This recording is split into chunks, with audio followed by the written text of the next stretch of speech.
Hello, and welcome to this step-by-step guide on customizing subtitle opacity in the VLC mobile app. If you've ever found subtitles too bold or too faint while watching videos, this video is for you. We'll walk you through the process to adjust subtitle transparency easily. First, open the VLC app on your mobile device. Next, look at the top left corner, click on Settings.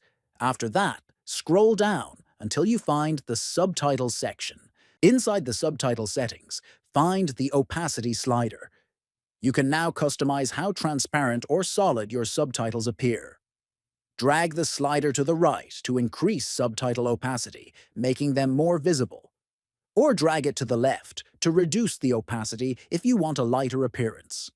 After adjusting the slider to your preference, simply exit the menu. Your changes will be saved automatically. That's all for today's guide on adjusting subtitle opacity in VLC Mobile. If you found this video helpful, consider subscribing for more simple tech tutorials. Thanks for watching.